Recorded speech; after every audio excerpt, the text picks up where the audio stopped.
Você já sentiu que há algo escondido nas páginas da Bíblia? Algo que não é dito nos púlpitos, nem comentado nas aulas de escola dominical? Um segredo enterrado sob camadas de tradução, tempo e medo? Imagine um mundo onde anjos desceram do céu, não para trazer paz, mas para cruzar limites proibidos. Um tempo onde gigantes caminhavam entre os homens, espalhando terror e corrupção. Essa não é uma lenda. Está escrito, está na sua Bíblia. Mas quase ninguém ousa falar sobre isso. Por quê? Porque a verdade assusta. Hoje você vai entrar numa história que começa antes do dilúvio e pode, sim, pode estar se repetindo nos dias de hoje.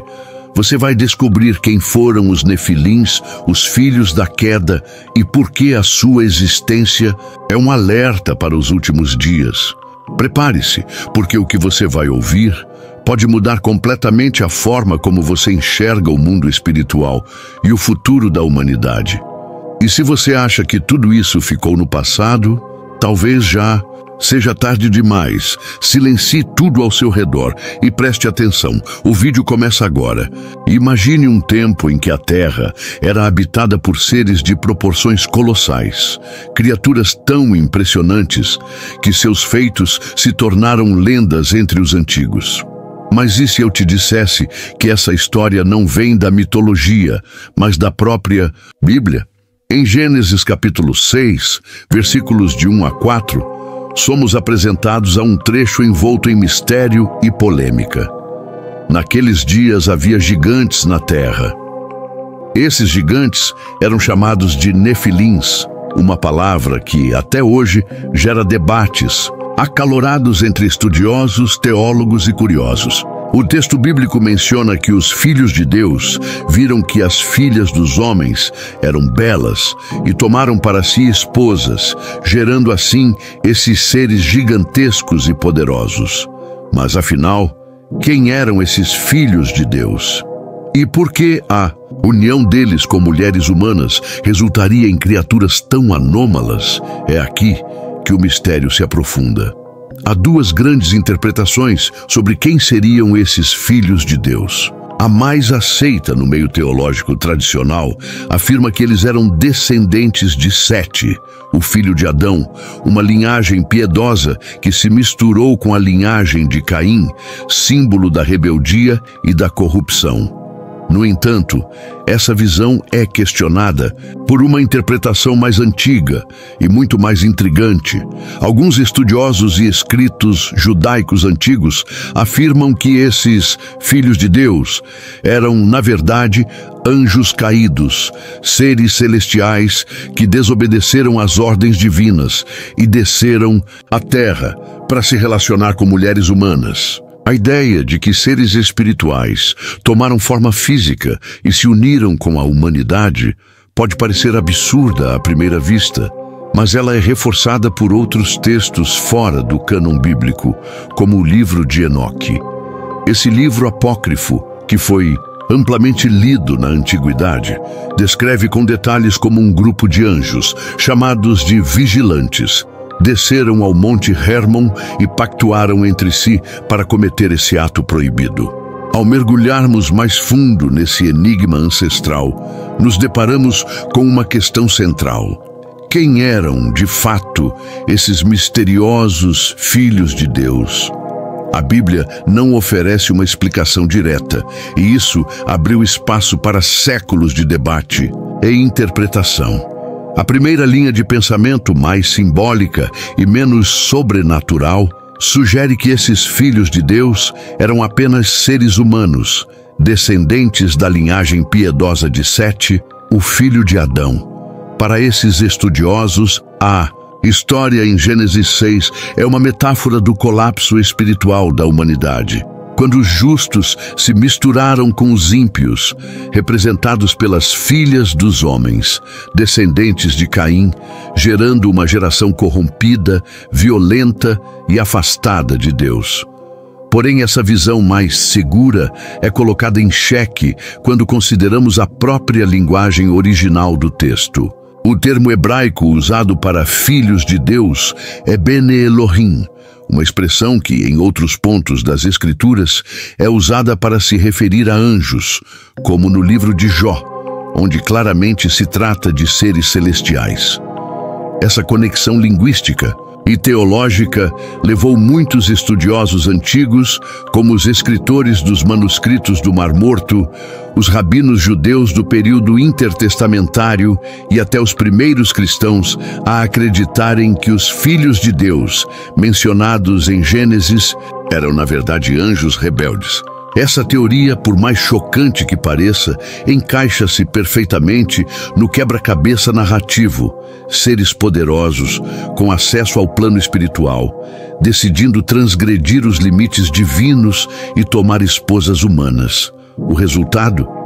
O nascimento dos Nefilins, seres híbridos, nem totalmente humanos, nem completamente celestiais. A ideia de que anjos poderiam se materializar e gerar descendência pode parecer estranha ao olhar moderno, mas no mundo antigo, especialmente entre os povos do Oriente Médio, histórias sobre deuses ou seres divinos se relacionando com mulheres eram comuns. E talvez, apenas talvez, todas essas histórias estejam ecoando uma mesma verdade esquecida. Com isso, uma nova pergunta surge. Quem eram exatamente esses tais Nefilins? E será que eles realmente existiram?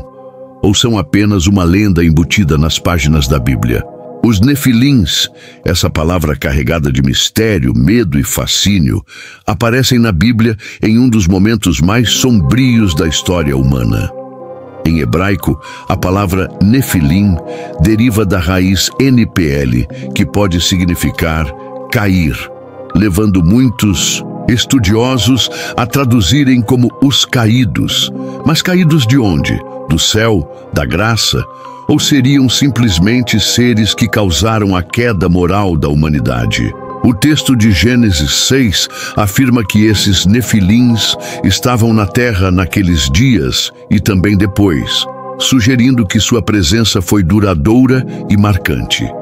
A descrição é direta e impressionante. Eles eram os valentes, os homens de renome.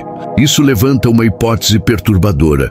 Os grandes heróis, os semideuses, as figuras lendárias que os povos antigos adoravam e temiam, poderiam ter sido os Nefilins?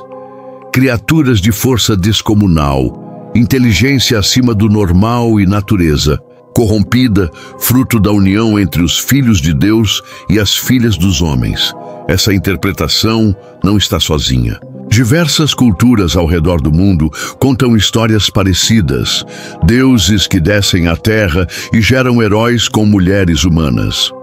Na mitologia grega, temos os titãs e semideuses como Hércules. No épico sumério, o rei Gilgamesh era descrito como 2/3 Deus e 1/3 humano. Seriam essas lendas ecos distorcidos de uma realidade bíblica mais antiga, em que os Nefilins realmente caminharam entre os homens? E mais, se esses seres realmente existiram, como era sua aparência? A Bíblia não entra em detalhes físicos, mas algumas tradições judaicas e apócrifas afirmam que eram gigantes, com tamanhos que ultrapassavam em muito os limites humanos. Sua presença teria sido tão dominante, tão ameaçadora, que a própria ordem natural foi corrompida. Animais, plantas, homens, tudo começou a ser contaminado pela influência desses seres. E o resultado dessa corrupção foi o dilúvio. Mas antes que a chuva caísse e o mundo fosse afogado, os Nefilins deixaram marcas profundas na história da humanidade. E agora, uma pergunta inevitável precisa ser feita. O que dizem os livros esquecidos da Bíblia sobre a origem desses seres?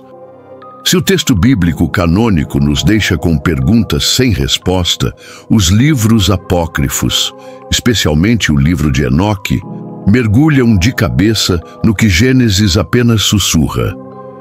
Considerado um dos escritos mais enigmáticos e polêmicos, Da literatura religiosa antiga, o livro de Enoque foi amplamente lido entre os judeus antes da era cristã e até mesmo citado no Novo Testamento, mas acabou sendo excluído do cânon bíblico tradicional. E não é difícil entender por quê. Ele revela detalhes impressionantes sobre os nefilins e seus pais, os chamados vigilantes. Segundo Enoque, um grupo de 200 anjos celestiais desceu à terra no Monte Hermon, fazendo um pacto. Iriam juntos transgredir a ordem divina e tomar esposas humanas. Esses anjos caídos, liderados por Senjasa e Azazel, ensinaram aos homens artes proibidas, como magia, astrologia, metalurgia para a criação de armas, e corromperam a criação de maneira irreversível. Do fruto dessas uniões nasceram os nefilins, gigantes violentos, insaciáveis, que devastavam tudo ao redor. A fome desses seres era tão intensa que, depois de consumir todos os recursos humanos, passaram a devorar os próprios homens. O mundo mergulhou em caos absoluto. O sangue jorrava, a violência reinava e o clamor da humanidade subiu até os céus. Deus então decide intervir. No relato de Enoque, o dilúvio não é apenas um castigo à humanidade, mas uma medida drástica para exterminar os nefilins e punir os vigilantes. Os anjos rebeldes são aprisionados em abismos profundos, acorrentados até o dia do juízo final. Azazel, em especial, é responsabilizado por grande parte da corrupção, e sua punição seria eterna. Essa narrativa, embora não reconhecida oficialmente por todas as tradições cristãs, foi considerada sagrada por muitos nos primeiros séculos, inclusive por líderes da igreja primitiva. Ela dá nome aos monstros, expõe seus atos, detalha sua queda. Mas mesmo com a destruição que veio através do dilúvio, uma pergunta inquietante permanece. Se os nefilins foram eliminados, por que eles ainda aparecem depois do dilúvio? A essa altura, tudo pareceria resolvido. O dilúvio veio, as águas cobriram a terra, os nefilins foram destruídos, os vigilantes aprisionados. Fim da história, certo? Errado, porque a própria Bíblia, em Números 13:33, revela algo absolutamente inquietante. Os espiões enviados por Moisés à terra de Canaã voltam assustados e dizem, com todas as letras: vimos ali os nefilins, descendentes de Enaque. Aos nossos olhos, parecíamos gafanhotos diante deles, e assim também éramos aos seus olhos. Espere, nefilins depois do dilúvio? Como é possível? Essa declaração desafia toda a lógica narrativa e levanta uma nova onda de mistérios. Se Deus destruiu os nefilins com o dilúvio, como eles aparecem séculos depois, em outra geração, em outra terra? Há apenas algumas possibilidades. A primeira é literal e direta. De alguma forma, os nefilins sobreviveram ao dilúvio. Isso implicaria que ao menos um ou mais deles estavam a bordo da arca, ou conseguiram resistir ao cataclisma, o que contradiz o relato de que apenas Noé, sua família e os animais entraram na arca. A segunda possibilidade é ainda mais perturbadora. A corrupção genética dos nefilins continuou após o dilúvio. Isso poderia ter acontecido de várias formas. Alguns estudiosos sugerem que uma das esposas dos filhos de Noé poderia carregar, de forma latente, algum traço genético ou espiritual dessa linhagem corrompida. Outros levantam a hipótese de que os anjos caídos repetiram sua rebelião após o dilúvio, gerando uma nova linhagem de gigantes. Há também aqueles que acreditam que os nefilins originais deixaram descendentes em diferentes regiões, escondidos ou camuflados, e que sua presença foi sendo revelada à medida que os hebreus conquistavam territórios. O fato é que, segundo a Bíblia, os israelitas encontraram diversos povos gigantes ao entrarem na Terra Prometida, como os Anaquins, os Emins e os Refaíns. Todos esses grupos eram conhecidos por sua estatura descomunal e por despertarem medo, até nos guerreiros mais corajosos. Isso nos leva a um novo ponto importante. Se havia tantos gigantes vivos após o dilúvio, quem eram eles exatamente? E o que a Bíblia nos conta sobre seus nomes, seus feitos e seu fim? Conforme os hebreus avançavam na conquista da Terra Prometida, liderados por Moisés e depois por Josué, eles não encontravam apenas cidades fortificadas ou exércitos organizados. Eles encontravam gigantes, seres cuja estatura e força desafiavam as leis naturais e que habitavam a região com domínio e terror. Um dos mais famosos entre esses gigantes foi Golias, o guerreiro filisteu que enfrentou Davi em uma batalha lendária. Golias não era um caso isolado. A Bíblia relata que ele era descendente dos Refaíns, um povo gigantesco que habitava Canaã antes da chegada de Israel. E não para por aí. Outro personagem aterrorizante mencionado nas Escrituras é o rei Og de Bazã, descrito em Deuteronômio 3:11 como o último dos Refaíns. Sua cama de ferro media cerca de 4 metros de comprimento, o que nos dá uma ideia aproximada da sua altura. Og não era apenas um rei. Ele era um símbolo vivo de uma linhagem quase extinta, mas ainda presente e ameaçadora. A simples menção do seu nome era suficiente para gerar pavor entre os israelitas. Além dos Refaíns, também encontramos os Anaquins, descendentes de Enaque, que os espiões de Israel viram quando foram explorar Canaã. Esses homens eram tão altos e imponentes que os israelitas se sentiram como gafanhotos em comparação. O interessante é que, mesmo com a missão de eliminar esses povos, alguns remanescentes dos gigantes continuaram a existir por muito tempo, espalhando-se por territórios vizinhos. Isso levanta um alerta. A presença dos nefilins, ou de seus descendentes, não foi algo pontual. Foi um padrão. A Bíblia parece traçar um fio contínuo, ligando os primeiros gigantes de Gênesis aos guerreiros colossais enfrentados por Davi e seus companheiros. Essa persistência de linhagens gigantescas ao longo da história sagrada indica que o problema não foi totalmente resolvido pelo dilúvio. Pelo contrário, parece que a ameaça apenas mudou de forma, migrando de geração em geração. Mas, agora, uma pergunta ainda mais inquietante precisa ser feita. Por que a existência dos nefilins era tão perigosa para a humanidade? O que eles representavam além de força física e brutalidade? Estaríamos diante de uma ameaça espiritual muito maior do que podemos imaginar? A ameaça dos nefilins ia muito além do tamanho colossal ou da força física esmagadora. O verdadeiro perigo estava em algo muito mais profundo e sombrio: a corrupção do próprio código genético humano. Diversos estudiosos, principalmente os ligados à teologia mais simbólica ou ao estudo de textos antigos, como o livro de Enoque, defendem que o plano dos anjos caídos, ao gerar os nefilins, era interferir diretamente na criação de Deus.